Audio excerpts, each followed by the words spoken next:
वेदांत दर्शन की कक्षा संख्या 48 है। प्रथम अध्याय के तीसरे पाद के हमने पीछे 34 सूत्र पूरे किए हैं। प्रसंग चल रहा है शूद्र को लेकर के। शूद्र को ब्रह्म विद्या में अधिकार नहीं है, वेद पढ़ने का अधिकार नहीं है, ऐसा प्रसंग चलाया। और प्रश्नकर्ता की ओर से जैमिनी ऋषि ने प्रस्तुत किया है और उत्तरकर्ता की ओर से स्वयं वेदव्यास जी ने उत्तर दिया है। अब उसी प्रसंग में 35वां सूत्र हमारे सामने है। पीछे जान श्रुति नामक शूद्र को लेकर के एक चर्चा चलाई है। रेक्व मुनि के पास जाकर के वो ब्रह्म विद्या के लिए उपदेश ग्रहण करने के लिए वो आग्रह करते हैं, निवेदन करते हैं। तो उन्होंने निषेध किया, दोबारा गए, दोबारा भी निषेध किया, तीसरी बार गए, फिर निषेध किया, फिर अपने साथ में सोना चांदी गाय और साथ में अपनी बेटी को लेकर के भी उनके पास पहुंचते हैं। तो उनके बेटी के मुख को देख करके, अर्थात उनकी पुत्री को देख करके उनके ऊपर दया आकर आया है और फिर उन्होंने उनको ब्रह्म विद्या का उपदेश दिया।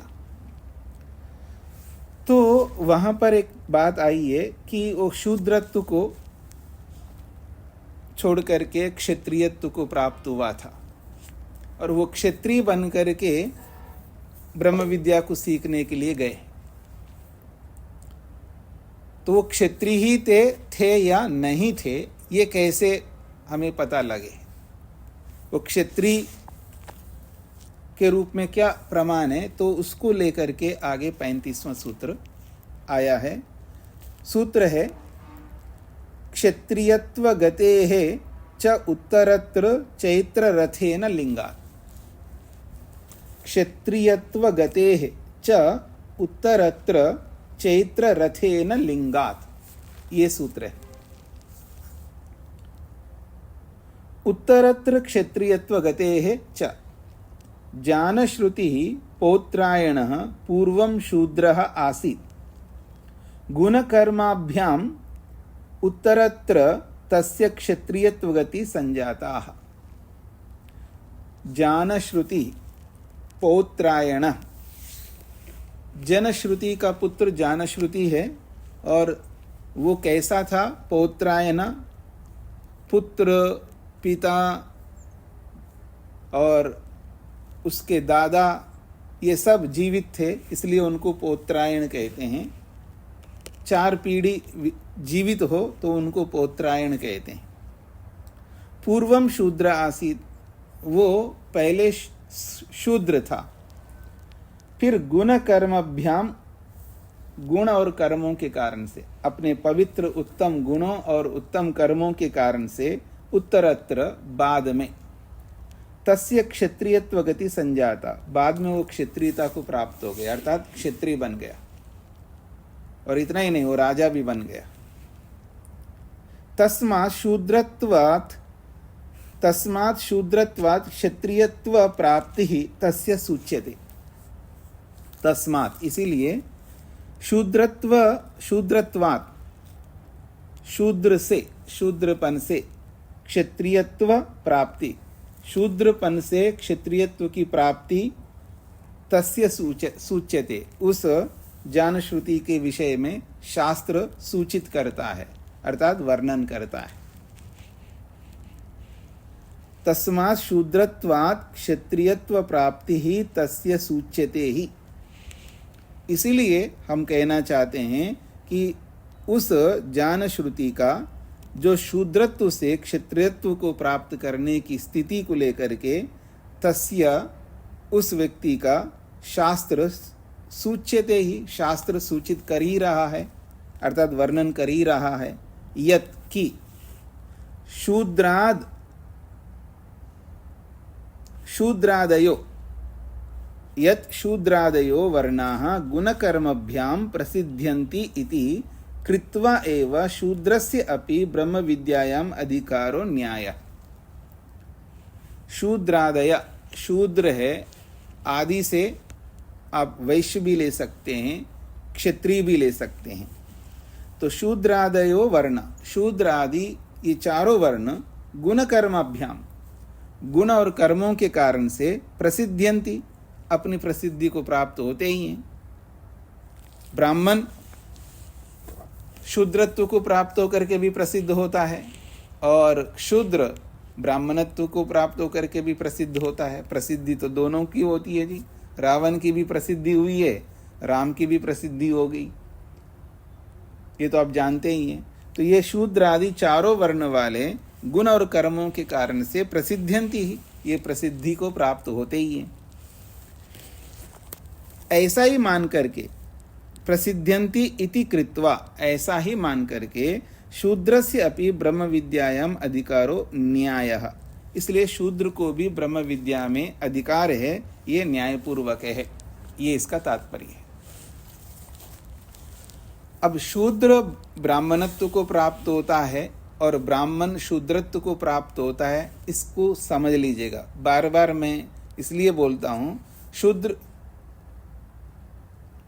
क्या हो रहा है,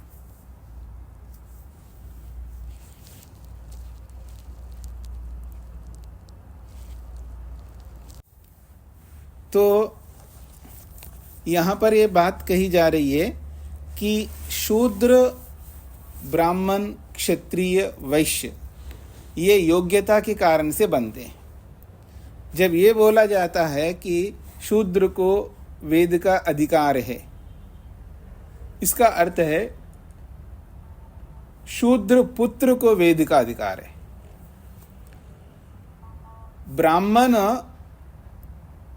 शूद्र बनता है, इसका तात्पर्य है ब्राह्मण का पुत्र शूद्र बनता है। शूद्र ब्राह्मण बनता है, इसका तात्पर्य है शूद्र पुत्र ब्राह्मण बनता है। ऐसे सबके साथ लगाइएगा, क्योंकि ये चारों वर्ण योग्यता के अनुसार है। तो जब यदि वो ब्राह्मण है ही नहीं है, शूद्र है, अर्थात अपनी योग्यता के अनुसार, क्या योग्यता है, वेद नहीं पढ़ सकता, शास्त्र नहीं पढ़ सकता, तो उसकी योग्यता ऐसी है, पढ़ाने पर भी नहीं पढ़ा, अब वो शूद्र बन गए, वो योग्यता के अनुसार है। जैसी उसकी योग्यता उसके अनुसार वो शूद्र बन गया, उसको आप शूद्र कह सकते हैं। लेकिन शूद्र पुत्र को शूद्र नहीं कह सकते, फिर क्या कहेंगे, शूद्र पुत्र कहेंगे। उसका शूद्र नाम गौण है, मुख्य नहीं है। ब्राह्मण के पुत्र को ब्राह्मण कह सकते, लेकिन वो मुख्य नहीं है, वो ब्राह्मण गौण रूप से ब्राह्मण है। ऐसा सबके साथ आपको लगाना है। तब यहां ये बात कही है, शूद्रादयो वर्णा गुणकर्माभ्याम प्रसिद्ध्यन्ति इति कृत्वा शूद्रस्य अपि ब्रह्म विद्यायाम अधिकारो न्याय। तो शूद्रादय वर्णा, शूद्र आदि जो चारों वर्ण हैं, ये गुण कर्मों के कारण से ही प्रसिद्ध होते हैं। इति कृत्वा, ऐसा मान करके ही शूद्रस्य अपि, शूद्र को भी अर्थात शूद्र पुत्र को भी ब्रह्म विद्या में अधिकार है, ऐसा समझना न्यायपूर्वक है।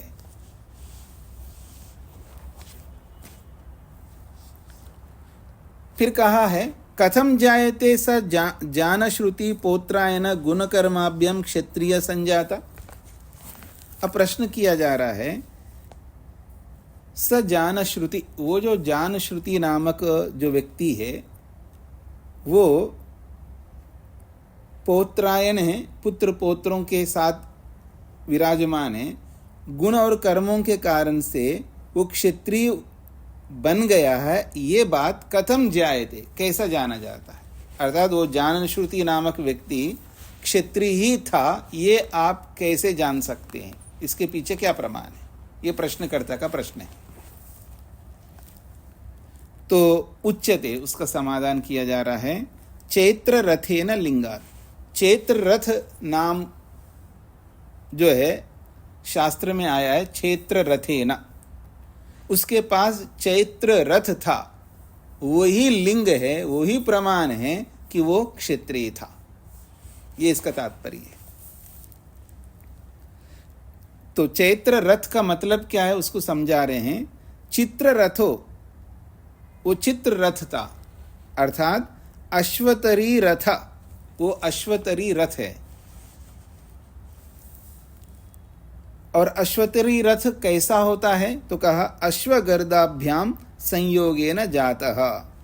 अश्व और गर्दभ, अश्व घोड़े को कहते हैं और गर्दभ जो है गधे को कहते हैं। तो अश्व गर्दभ इन दोनों के संयोग से जातः वो उत्पन्न हुआ है।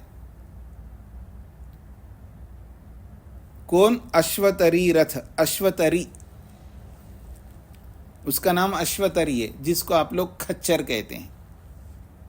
तो अश्व और गर्दभ इन दोनों के संयोग से जाता उत्पन्न है, इसलिए चित्र, वो चित्र है, अर्थात विचित्र है। चित्र है, विचित्र पशु है, तद युक्तो रथ, और वो चित्र विचित्र पशु से युक्त जो रथ है उसको चैत्र रथ कहते हैं। ये बात स्पष्ट हो गई जी आप लोगों को। चैत्र रथ का मतलब है, चित्र रथ को चैत्र रथ कहते हैं। चित्र रथ क्यों हुआ है? क्योंकि देखिए, अश्व का बच्चा अश्व कहलाएगा, गधे का बच्चा गधा कहलाएगा, लेकिन उसके अंदर गधे का भी लक्षण दिखाई दे रहे हैं और अश्व के भी लक्षण दिखाई दे रहे हैं। यही तो चित्र है, इसी को विचित्र कहते हैं। आप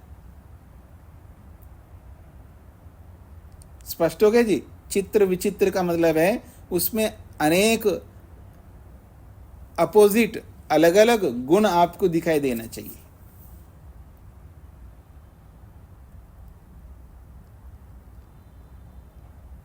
अब घोड़े को विचित्र नहीं कहेंगे, या कुछ उसके अंदर इस तरह के लक्षण दिखाई दें तब विचित्र कहोगे आप। अब आदमी मनुष्य है, मनुष्य तो मनुष्य ही होता है जी, लेकिन कोई ऐसा कर्म कर डाले वो आपको अचंबा लगने वाला, अरे ये विचित्र आदमी है, अब तब आप कहेंगे विचित्र। तो ऐसे ही यहां पर अश्व और गधा इन दोनों का लक्षण वह दिखाई दे रहे हैं, इसलिए वो तो विचित्र है।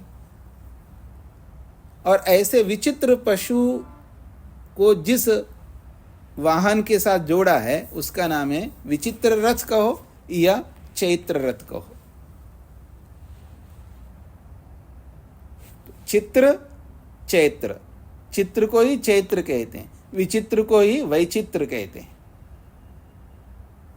तो इसलिए यहां पर बोला है कि चित्र रथ अर्थात अश्वतरी रथ, खच्चर का रथ, जो खच्चर जो है अश्व और गधे से, अश्व और गधे के संयोग से जाता उत्पन्न हुआ है, इसलिए वो चित्र है अर्थात विचित्र है। वो कौन है? विचित्र पशु है। तद युक्त रथ, और उस विचित्र पशु से युक्त जो रथ है उसको चैत्र रथ कहेंगे। सच जान श्रुते आसीत, और वो चैत्र रथ किसका था? जान श्रुति नामक व्यक्ति का था। इति एतेन लिंगेन, इस चैत्र रथ रूपी लिंग से सिद्ध्यति, ये बात सिद्ध होती है, यत की स शूद्रात् क्षत्रिय संभूता, वो शूद्रत्व को छोड़ करके क्षत्रियत्व को प्राप्त हो गया था। पहले वो शूद्र था, मेहनत पुरुषार्थ करके वो क्षत्रिय बन गया, और क्षत्रिय बन करके फिर ऋषि के पास गए ब्रह्म विद्या को सीखने के लिए। ये बात कही जा रही है।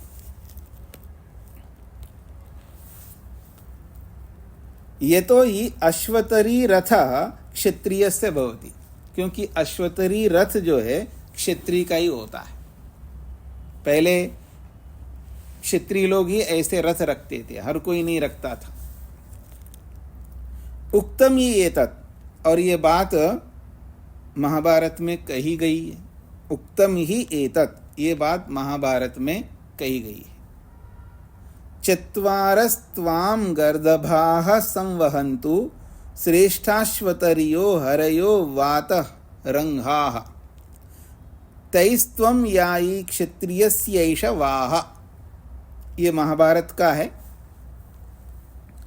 कहते हैं चत्वारः त्वां गर्दभाः संवहन्तु श्रेष्ठाश्वतर्यः हरयः वातरंघाः तैः त्वं याहि क्षत्रियस्य एषः वाहः। कहते हैं त्वाम तुझको, आपको, चत्वारः चार, गर्दभा गधे, तुमको चार गधे जो है संवहन्तु ले चले। गाड़ी में तुमको चार गधा जो है संवहन्तु आगे ले चले। और वो गधा वास्तव में गधा नहीं है। कैसे हैं? श्रेष्ठाश्वतर्यः, वो श्रेष्ठ अश्वतरीय है, अर्थात श्रेष्ठ खच्चर है जो गधे के रूप में दिखाई दे रहे हैं आपको। और वो कैसे हैं? हरया, आपको ले जाने वाले हैं, जहाँ आप जाना चाहते हैं वहाँ आपको ले जाने वाले हैं। और कैसे ले जाएंगे उसका विशेषण दिया है, वात रंघा, वायु के वेग से ले जाने वाले।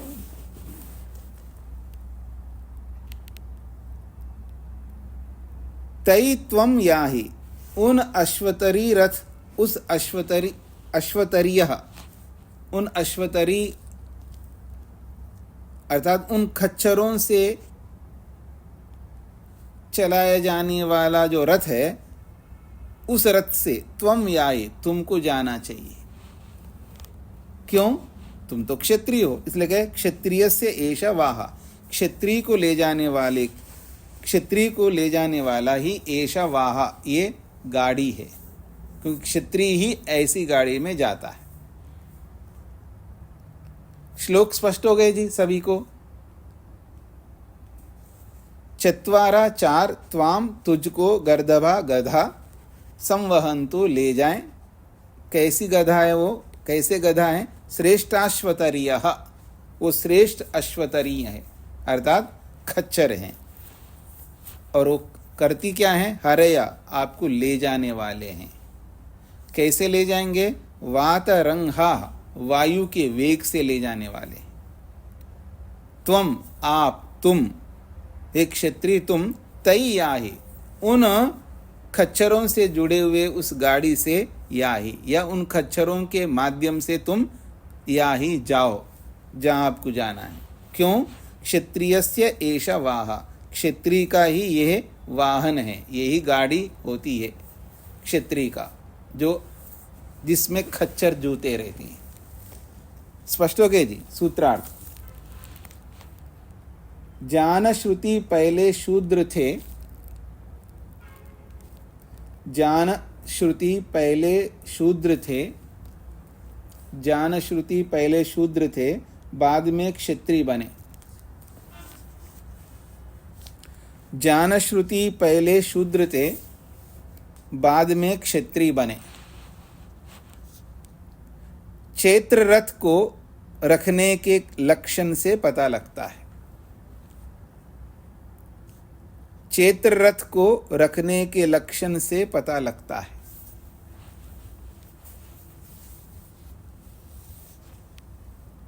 क्षेत्र रथ को रखने के लक्षण से पता लगता है।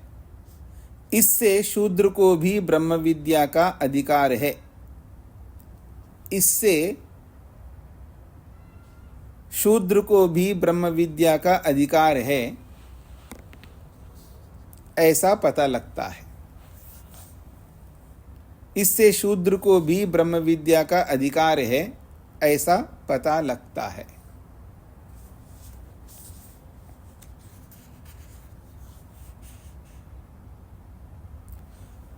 जान श्रुति पहले शूद्र थे, बाद में क्षत्रिय बने।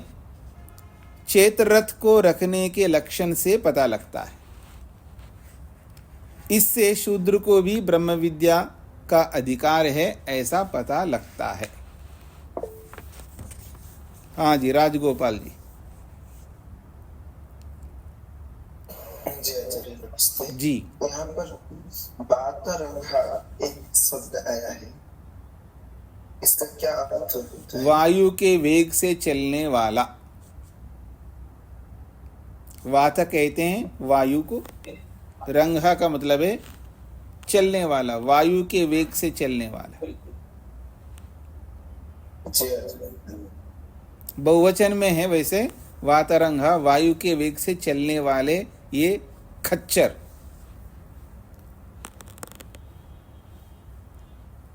हरया ले जाने वाले। हाँ जी, आगे बढ़ता हूं जी मैं। शूद्रस्य ब्रह्म विद्यायाम अधिकारः चेत कथम तर्हि तस्य ज्ञानश्रुते उपनयन संस्कारो न जाता। प्रश्नकर्ता का एक प्रश्न है, क्योंकि एक साधारण नियम है जी, कॉमन नियम है, सामान्य नियम है। जो भी विद्या ग्रहण करने के लिए जाता है तो उसके लिए उपनयन संस्कार का विधान है। उसका उपनयन संस्कार करते हैं, फिर विद्या देते हैं। तो प्रश्नकर्ता का प्रश्न है कि शूद्रस्य ब्रह्म विद्यायाम अधिकारः चेत, चेत यदि शूद्र को ब्रह्म विद्या में अधिकार है तो कथम तर्हि क्यों नहीं तस्य ज्ञानश्रुते, उस ज्ञानश्रुति का उपनयन संस्कारो न कृता, उस ज्ञानश्रुति व्यक्ति का उपनयन संस्कार क्यों नहीं किया। यदि शूद्र को भी ब्रह्म विद्या का अधिकार है तो ज्ञानश्रुति जो है उस ब्रह्म विद्या को सीखने के लिए जा रहा है तो उसका संस्कार होना चाहिए, उपनयन संस्कार, वो क्यों नहीं हुआ। ये प्रश्नकर्ता का प्रश्न है। अब इसका समाधान दे रहे हैं। अत्र उच्यते संस्कार परामर्शात तद अभाव अभिलापात। संस्कार परामर्शात तद अभाव अभिलापात। शास्त्राध्ययने य उपनयन संस्कारस्य अभिसंबंध प्रतिपाद्यते। शास्त्र अध्ययने, किसी भी शास्त्र का अध्ययन करने में यह उपनयन संस्कारस्य, जो उपनयन संस्कार का अभिसंबंध, संबंध है, ऐसा प्रतिपाद्यते, ऐसा शास्त्र प्रतिपादित करते हैं। शास्त्र के अध्ययन में जो उपनयन संस्कार का संबंध है ऐसा शास्त्र प्रतिपाद्यते, प्रतिपादन करता है। तस्माद एव, इसी शास्त्र के इस नियम से ही विचारः, यहाँ विचार किया जा रहा है। तस्मादेव विचार तदा स्यात्, तस्मादेव विचार, इसलिए विचार ऐसा किया गया है। तदा स्यात्, तब तो उसको उपनयन संस्कार होना चाहिए। किंतु उसका उपनयन संस्कार किए बिना उनको उपदेश दिया है रेक्व मुनि ने। यदा क्वचित, यदा क्वचित, जब कभी भी विद्या ग्रहण की जाती है, जब कभी भी विद्या दी जाती है, तब उसका उपनयन संस्कार होना चाहिए, लेकिन नहीं हुआ। क्यों? ये प्रश्नकर्ता का प्रश्न है। तो अब उसका समाधान दे रहे हैं। तद अभाव अभिलापात, तत्संस्कारस्य अभावो अपि उपलभ्यते। तत्संस्कारस्य अभावो अपि उपलभ्यते, उस संस्कार का अभाव भी कहीं कहीं दिखाई देता है। अर्थात बिना संस्कार के भी विद्या दी जाती है कहीं कहीं। यथा, अब एक उदाहरण देके समझा रहे हैं। तम हा उपनिन्ये, तम हा उपनिन्ये, उस विद्यार्थी का उपनयन संस्कार किया। ये उपनयन संस्कार करके विद्या देने का प्रसंग दिखाया है। अत्र तो उपनयन संस्कार, और यहाँ उपनयन संस्कार करके विद्या दी गई है। किंतु दूसरे स्थान पर तान ह अनुपनीय एतदुवाच, तान उन विद्यार्थियों को अनुपनीय, बिना उपनयन किए, एतदुवाच, ये ब्रह्म विद्या को दी। ये दूसरा उदाहरण है। कहते हैं प्राचीन शालादीन ब्राह्मणान कैकेयो अश्वपति वैश्वानर विद्याम अनुपनीय एव उपदिदेश इति। छांदोग्य उपनिषद में बात आई है, प्राचीन शालादीन ब्राह्मणान। उल्टी गंगा भी कई बार बहती है जी, सीधी गंगा तो बहती है, उल्टी गंगा भी कई बार बहती है।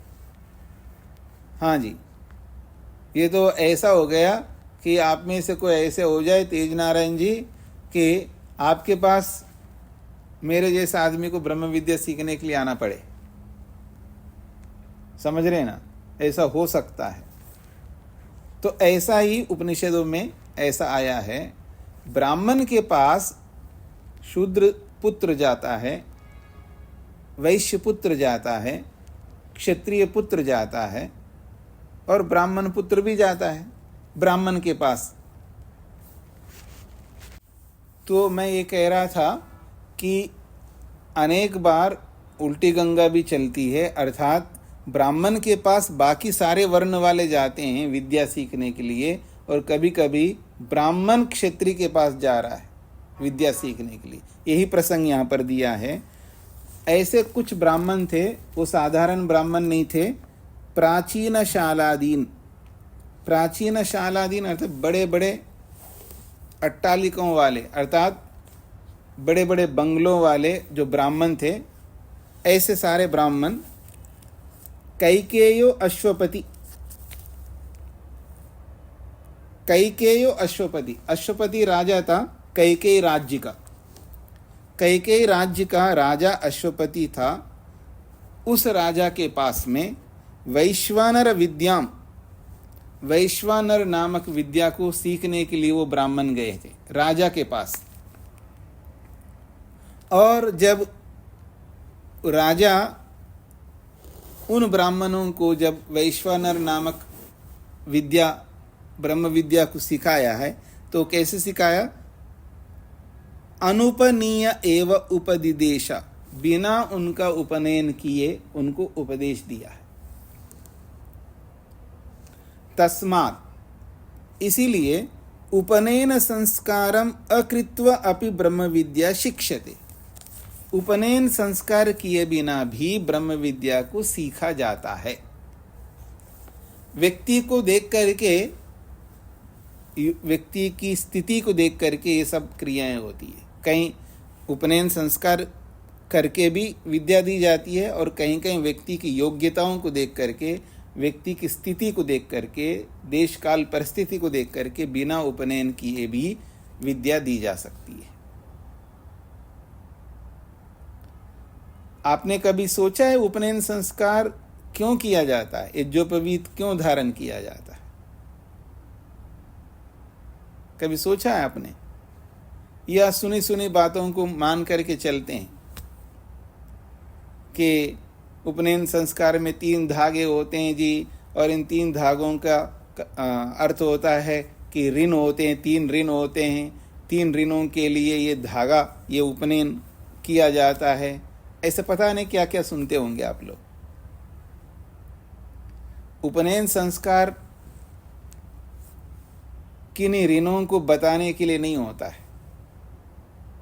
उपनयन संस्कार होता है विद्या प्राप्ति का वो एक चिन्ह है। उपनयन संस्कार से विद्या प्राप्त करने का वो अधिकारी बनता है। 2 चिन्ह हैं जो विद्या प्राप्ति के चिन्ह हैं। जब तक वो गले में रहते हैं, जब तक शिखा रहता है, सिर पर शिखा है, इसका मतलब है वो शिखा विद्या प्राप्ति का चिन्ह है। गले में जब यज्ञोपवीत होता है तो विद्या प्राप्ति का चिन्ह है। ये दोनों विद्या प्राप्ति के चिन्ह हैं, और जब तक ये रहेंगे दोनों चिन्ह तो समझ लेना उसकी विद्या पूरी नहीं हुई।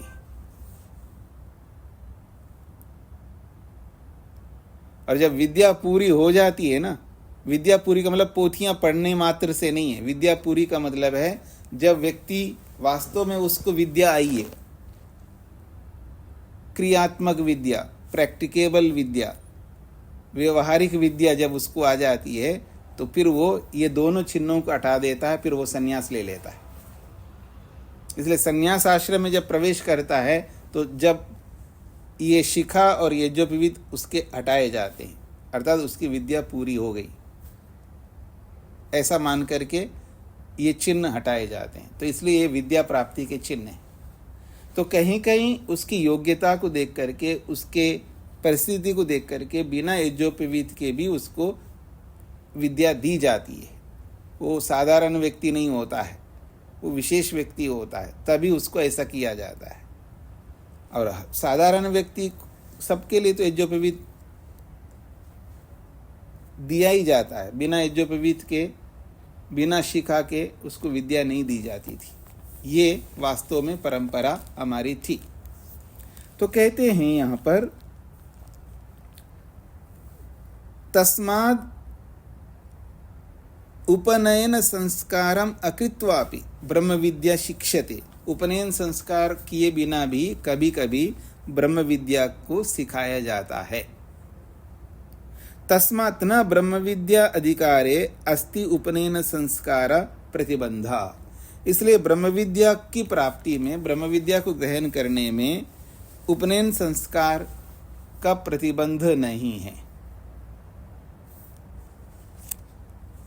जैसे, क्योंकि ब्रह्म विद्या सीखने की स्थिति उस व्यक्ति की आती है जो पहले से शास्त्र पढ़ा हुआ हो, वही ब्रह्म विद्या को सीखने का अधिकारी बाद में बनता है। अभी कुछ पढ़ा लिखा नहीं है, अज्ञानी है, जिसको आप लोग अनपढ़ कहते हैं, वो यूं सीधा ब्रह्म विद्या नहीं सीख सकता, ये याद रखना। उसको पहले विद्या पढ़नी पड़ती है। तो विद्या पढ़ने के लिए वो जो भी संस्कार लेता है, विद्या पढ़ता है। विद्या पढ़ने के बाद फिर विशेष रूप से ब्रह्म विद्या जब सीखना होता है, तब उसको उपनयन संस्कार करने की आवश्यकता नहीं होती। ये बात आप सबको समझनी है। तो आइए सूत्र का अर्थ लिखिएगा, 36वें सूत्र का। शास्त्र अध्ययन में उपनयन संस्कार का संबंध होने से, शास्त्र अध्ययन में उपनयन संस्कार का संबंध होने से, शास्त्र अध्ययन में उपनयन संस्कार का संबंध होने से, शास्त्र अध्ययन में उपनयन संस्कार का संबंध होने से यह प्रश्न उपस्थित हुआ है।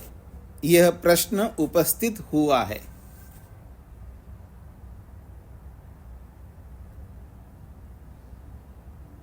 यह प्रश्न उपस्थित हुआ है, परंतु बिना उपनयन संस्कार के भी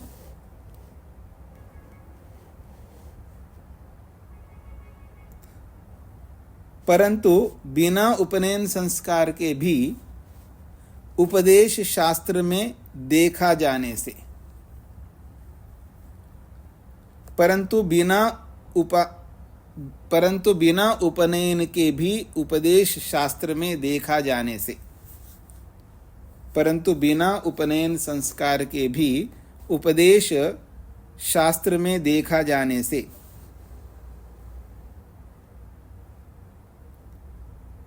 परंतु बिना उपनयन के भी उपदेश शास्त्र में देखा जाने से ब्रह्म विद्या के उपदेश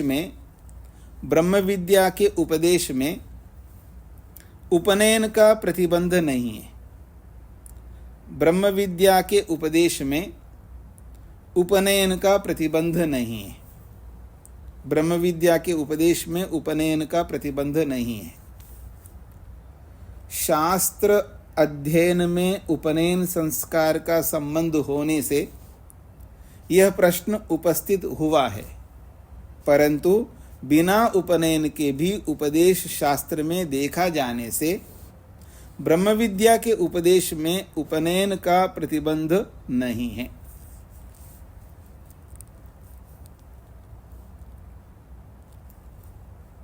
आगे बढ़ता हूं जी। 37वें सूत्र की भूमिका। गुणकर्मणि एव उच्च अवच वर्णतायाः कारणं न तु जन्म, तद अत्र अन्यद् अपि उदाहरणं प्रदीयते। गुणकर्मणि एव उच्च अवच वर्णतायाः कारणं। गुण और कर्म ये दोनों गुण कर्मणि, गुण और कर्म ये दोनों ही निश्चित रूप से उच्च अवच वर्णताया कारणम, उच्च वर्ण में और निम्न वर्ण में कारण गुण और कर्म ही है। इसका वर्ण निम्न है, अर्थात निम्न का मतलब यहाँ घृणा की दृष्टि से नहीं है। निम्न का मतलब देखिएगा, मेरी ओर देख रहे हैं ना, ये जो स्टेप्स चढ़ करके आप जाते हैं ना, एक ऐसा स्टेप है, एक ऐसा स्टेप है, एक ऐसा स्टेप है, एक ऐसा स्टेप है। तो जो ऊपर वाला स्टेप है उसके बाद में ये जो नीचे वाला स्टेप है ऐसे, तो ये नीचे वाला स्टेप जो है वो निम्न कहा जाएगा और ऊपर वाला स्टेप को उच्च कहा जाएगा। तो ये उच्च है और ये निम्न है। तो उच्च अवच वर्णताय कारणम, ऊंचा और नीचा अर्थात उच्च वर्ण निम्न वर्ण, इन दोनों वर्णों का कारण गुण कर्मणि, गुण और कर्म है, न तो जन्म, जन्म कारण नहीं है। तद अत्र अन्यदपि उदाहरणम प्रदीयते, इस संबंध को लेकर के एक और उदाहरण भी अगले सूत्र में दिया जा रहा है।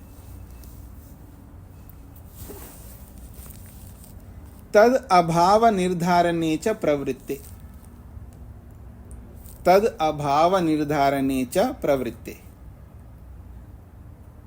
तद अभाव निर्धारणे च तत्र अध्ययन विरोध गुण कर्म भाव, गुण कर्म अभाव निर्धारणे कृते सति च, तत्र अध्ययन विरोध गुण कर्म अभाव निर्धारणे कृते सति, अध्ययन विरोध, अध्ययन विरोधी, अध्ययन का विरोधी मतलब अध्ययन न होने का जो विरोधी है, गुण कर्म अभाव निर्धारण, गुण और कर्म के अभाव के निर्धारण में, अर्थात अध्ययन करने के विरोधी कौन है जी? गुण कर्म। ऐसे गुण हैं, ऐसे कर्म हैं जो अध्ययन से विरुद्ध हो रहे हैं, अर्थात अध्ययन करने से रोकने वाले। तो ऐसे अध्ययन को रोकने वाले विरोधी गुण कर्मों के वहां पर होने पर प्रवृत्ति, अध्यापन प्रवृत्ति दर्शनात्, अध्यापन प्रवृत्ति दर्शनात् मतलब अध्यापन करने की प्रवृत्ति देखा जाने से। दो ढंग से इस बात को कह सकते हैं, अध्ययन विरोधी गुण कर्म अभाव निर्धारण, अध्ययन के विरोधी जो गुण कर्मों का वहाँ अभाव है, अर्थात अध्ययन को रोकने वाले जो गुण और कर्म हैं, वो गुण कर्म यहाँ पर अभाव होने पर अध्ययन में प्रवृत्ति देखा जाता है। गुण कर्मणि ही उच्च अवच वर्णत्वे कारणम, गुण और कर्म ही उच्च और निम्न वर्ण के कारण होते हैं। छांदोग्य उपनिषदि श्रूयते, ये बात छांदोग्य उपनिषद में स्पष्ट रूप से सुना जाता है, वहां वर्णन आता है। क्या?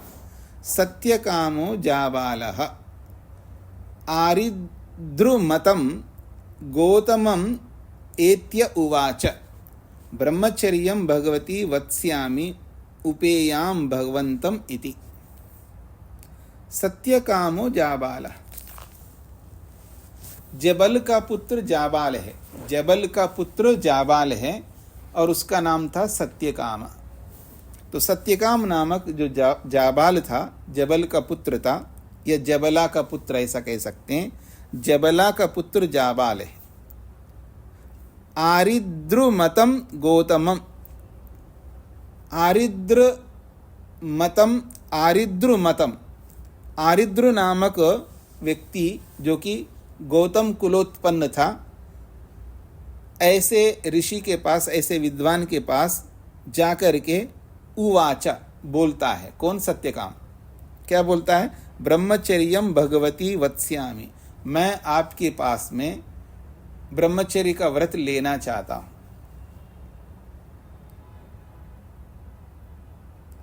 इसलिए भगवंतम उपेयाम, इसलिए आपके पास मैं पहुंच गया हूं, मैं आपके पास रह करके ब्रह्मचर्य का व्रत लेना चाहता हूं, इसलिए भगवंतम उपेयाम, आपके पास पहुंचाऊं। जब ये सत्यकाम ने बोला है तो तम ह उवाच, उस सत्यकाम से उस ऋषि ने, उस विद्वान ने उवाच बोला, क्या? किम गोत्रो नु सौम्य, हे सौम्य, हे पुत्र, ये विद्या चाहने वाले सत्यकाम, किम गोत्र नु सौम्य, सौम्य ये संबोधन है, हे सौम्य, हे बालक, सौम्य का अर्थ यहाँ पर बालक है, हे सौम्य, हे बालक, किम गोत्र नु, तुम किस गोत्र वाले हो, ये प्रश्न किया है। तो कह रहे हैं किम गोत्र नु सौम्य असि इति, तुम किस गोत्र वाले हो, ऐसा प्रश्न, असि हो, ऐसा जब प्रश्न किया तो सत्यकाम उत्तर दे रहा है, क्या? सह उवाच, उसने उत्तर दिया है, न अहम एतद वेद भो यद गोत्रो अहमस्मि। सह उवाच, उस सत्यकाम ने बोला है, न अहम एतद वेद भो, भो का मतलब ये संबोधन है, ये गुरु जी, मैं नहीं जानता हूं मैं किस गोत्र वाला हूं। अपृच्छम मातरम, मैंने माता से अनेक बार पूछा, अपृच्छम का मतलब पूछा, मातरम माता से, स मां प्रति अब्रवीत, उस मां ने मेरे से ये बात कही, क्या? बहु अहम चरंती परिचारिणी यौवने त्वाम अलभे। देखो बेटा, तुम किस गोत्र वाले हो मैं नहीं जानती, हाँ ये जरूर मैं बता सकती हूँ तुझे कि मैं परिचारिणी, परिचारिणी का मतलब सेविका के रूप में, बहु अहम चरंती, मैं बहुत अलग अलग जगहों पर अलग अलग लोगों के पास जाकर के अपनी युवावस्था में परिचारिणी बन करके, सेविका बन करके मैं काम कर रही थी। उन्हीं दिनों में त्वाम अलभे, तुमको मैंने पुत्र के रूप में प्राप्त किया। सो अहम एतद न वेद यद गोत्रत्वम असि इति, इसलिए बेटा मैं कैसे बता पाऊंगी, एक व्यक्ति के पास रही नहीं, अनेक व्यक्तियों के पास, यानी अनेक घरों में मैं सेविका के रूप में काम कर रही थी, उन्हीं दिनों में तुमको मैंने प्राप्त किया। तो सो अहम एतद न वेद, इसलिए बेटा मैं नहीं जानती, यद गोत्रत्वमसि, जिस गोत्र वाले हो, किस गोत्र वाले हो, ये मैं नहीं जानती, ऐसा उसने उत्तर दिया है। सो अहम सत्यकामो जाबालो अस्मि भो इति, तो सो अहम, इसलिए मैं सत्यकाम जाबाल हूँ, जबला मेरी माँ है और मैं सत्यकाम हूँ, बस मेरा यही परिचय है, ऐसा उस बालक ने गुरु से बोला है। तो ये जो बात कही गई है पुत्र के द्वारा, ये साहस की बात होती है, सच्चाई की बात होती है, या यूं कहिएगा न छुपाने वाली बात होती है। धैर्य चाहिए। दुनिया में आज लोक से डर करके लोग जो है अपने आप को स्पष्ट नहीं कर पाते हैं। समाज का डर बहुत होता है लोगों के पास में, पर उसको कोई डर नहीं था, ना उसकी माँ को था और ना उसको था। तो अब गुरुजी उनसे कहते हैं, तम ह उवाच नैतद अब्राह्मणो विवक्तुम अर्हति। उस बालक से गुरुजी ने बोला है, न एतद अब्राह्मण, ये बात बिना ब्राह्मणत्व के कोई नहीं कह सकता। तुम्हारे अंदर ब्राह्मणत्व है तभी तुम ये सत्य बोला है। समिधम सौम्य आहार उपत्वा नेष्ये न सत्याद अगाह। बड़ी बात कहिए, हे सौम्य तुम बस समिधा ले आओ। हे सौम्य समिधम आहर, तुम समिधा ले आओ। उपत्वा नेष्ये न सत्याद अगाह। कहते हैं त्वा उपनेष्ये, उप को पहले रखा है, त्वा बीच में रखा है, तो उस उप को नेष्ये इस क्रियापद के साथ जोड़ देंगे तो कहते हैं त्वा उपनेष्ये, तेरा मैं उपनयन करता हूँ। क्यों? न सत्याद अगाह, तुम सत्य को से दूर नहीं भागे, सत्य को स्वीकार किया है। सत्याद न अगाह, सत्य से दूर भागे नहीं, तूने सत्य को स्वीकार किया और यथार्थ बोला है, इसलिए तुम्हें मैं उपनयन संस्कार, तुम्हें उपनयन करता हूँ और विद्या देता हूँ, ऐसा उन्होंने बोला है। एवं अत्र अज्ञात कुलस्य अपि अध्ययन अधिकारो गुण प्रधान प्रदर्शिता। एवं अत्र, ऐसे स्थल में भी ये पता लगता है, अज्ञात कुलस्य, जिसका कुल का ज्ञात नहीं है, ऐसे अज्ञात कुल वाले व्यक्ति को भी अध्ययन अधिकार, अध्ययन करने का अधिकार जो दिया जा रहा है, ये केवल गुण प्रधान, गुण को ध्यान में रख करके ही प्रदर्शिता यहाँ दिखाया गया है। सत्य भाषणम अत्र गुण, सत्य बोलना यहाँ पर उसका गुण है। और अध्ययन से अधिकार, इसलिए उस व्यक्ति को अध्ययन का अधिकार है, ऐसा शास्त्र ने प्रदर्शिता, ऐसा प्रदर्शन किया, ऐसा वर्णन किया है। सूत्रार्थ, अध्ययन करने के विरोधी गुण कर्मों के निर्धारण के क्रम में, अध्ययन करने के विरोधी गुण कर्मों के, अध्ययन करने के विरोधी, इतना ही लिख दिया, अध्ययन करने के विरोधी गुण कर्मों के निर्धारण के क्रम में, गुण कर्मों के निर्धारण के क्रम में, अध्ययन करने के विरोधी गुण कर्मों के निर्धारण के क्रम में, अध्ययन करने के विरोधी गुण कर्मों के निर्धारण के क्रम में अध्यापन की प्रवृत्ति देखा जाने से, अध्यापन की प्रवृत्ति देखा जाने से, अध्ययन की प्रवृत्ति देखा जाने से पता चलता है कि, अध्ययन की प्रवृत्ति देखा जाने से पता चलता है कि वर्ण जन्म से नहीं गुण कर्मों से होता है। वर्ण जन्म से नहीं गुण कर्मों से होता है। वर्ण जन्म से नहीं गुण कर्मों से होता है। अध्ययन करने के विरोधी गुण कर्मों के निर्धारण के क्रम में अध्यापन की प्रवृत्ति देखा जाने से पता चलता है कि वर्ण जन्म से नहीं गुण कर्मों से होता है। हाँ जी, राजगोपाल जी को क्या पूछना था? जी आचार्य जी, पूर्व सूत्र में अभिलापात एक शब्द है जी, उसका क्या अर्थ है? अभिलापात का मतलब उपलब्ध होता है। जी जी जी जी जी। अजीत जी को क्या पूछना है?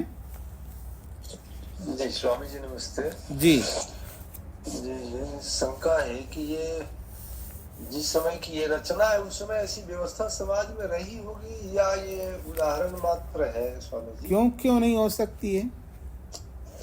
आदि सृष्टि से अनंत, जब आदि सृष्टि से लेकर के जब तक सृष्टि रही थी तब तक बुराई भी प्रारंभ से थी और अच्छाई भी प्रारंभ में थी, और आज भी अच्छाई है बुराई भी है, और सृष्टि जब तक समाप्त नहीं होती तब तक रहेंगी। बात केवल इतनी है प्रतिशत की, कभी अच्छाई ज़्यादा थी बुराई कम थी, आज बुराई ज़्यादा है अच्छाई कम है, बस इतना अंतर है। हमेशा रहती है अच्छाई बुराई। जी जी स्वामी। ओम शांति शांति शांति।